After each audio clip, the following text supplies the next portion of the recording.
Bonjour et bienvenue sur la chaîne numérique SM. Alors, nous revoilà pour un nouveau tutoriel sur le lissage de peau avec Photoshop. Donc, sans plus tarder, nous allons ouvrir l'image sur laquelle il y a des imperfections. Nous allons dans Fichier, Ouvrir.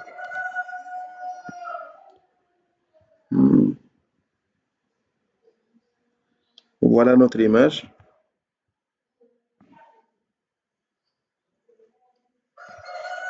Voilà, donc je vais zoomer sur l'image comme ça, vous verrez bien comment est l'image. Donc là, vous avez vu quoi? Vous voyez que l'image a des imperfections. L'image présente des taches de rougeur et tout.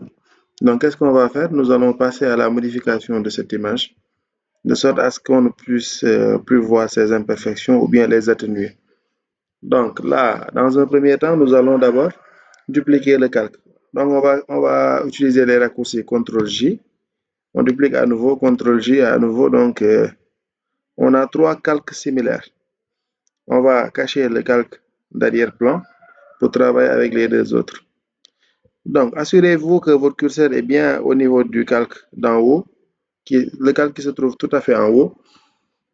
Alors, qu'est-ce qu'on va faire? On utilise le raccourci CTRL-I pour inverser l'image. Après CTRL-I, qu'est-ce qu'on fait? On vient dans Normal. On va au niveau de lumière vive, on clique là-bas. Après, on se rend au niveau de filtre, divers, passe haut. Alors là, vous pouvez commencer depuis le départ là.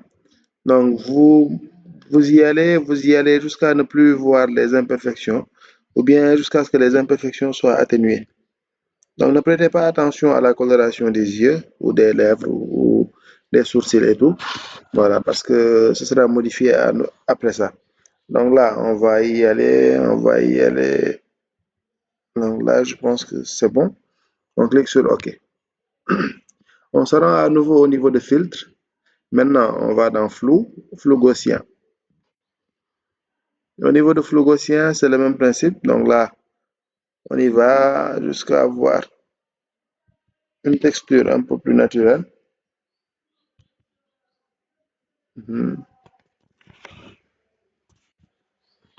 Jusque là, peut-être c'est bon.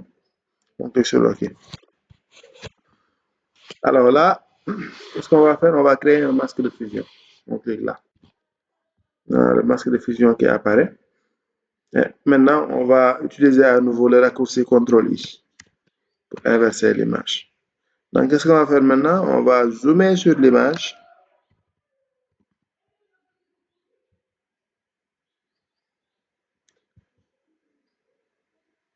Maintenant, on va au niveau de l'outil pinceau, dont le raccourci est B. Qu'est-ce qu'on fait maintenant? On se rend sur l'image, mais d'abord, il faut s'assurer que ici, le blanc soit au-dessus du noir. Si ce n'est pas le cas, on clique sur X pour les intervertir jusqu'à avoir le blanc au-dessus. Et puis, on se rend sur l'image et qu'est-ce qu'on va faire? On va cliquer au niveau des imperfections. Et voilà, vous voyez la magie qui s'opère. On voit que les imperfections disparaissent petit à petit. Là, on se déplace sur l'image. On vient, on enlève les imperfections. On peut diminuer la taille du pinceau pour pouvoir passer dans certains recoins du visage. Là, on fait un clic droit. On vient là, on diminue l'épaisseur, on vérifie. Jusque-là, c'est bon. Donc, je continue le travail. On va au niveau des imperfections. On va cliquer dessus. Voilà, donc, certaines imperfections vont être enlevées et d'autres atténuées pour que ça soit un peu plus naturel. Sinon, je pourrais tout enlever, mais ce serait comme une image générée par l'IA. Voilà, et ce qui nous intéresse, c'est que ça ait un aspect beaucoup plus naturel. Donc là, on peut laisser certaines imperfections sans les toucher. On va juste enlever le maximum.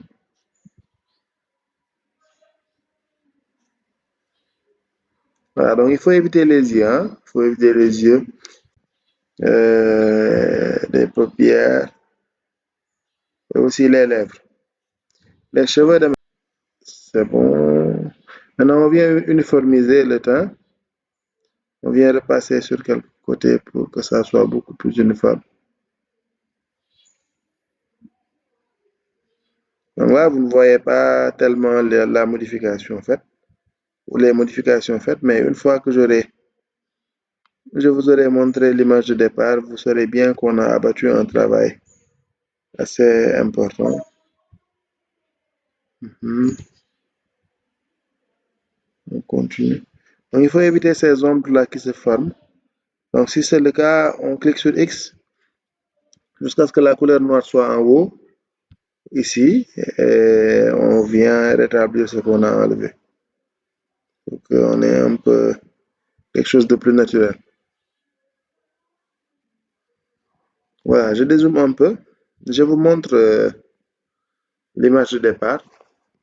Vous voyez l'image de départ et maintenant vous voyez l'image qu'on a obtenue après le lissage de peau. Donc le principe est simple. Voilà, je pense que vous avez bien compris. Si vous avez des questions à poser aussi, faites-le au niveau des commentaires. Et n'oubliez pas de vous abonner et de cliquer sur la cloche de notification pour ne pas rater nos prochaines vidéos. On vous dit à bientôt.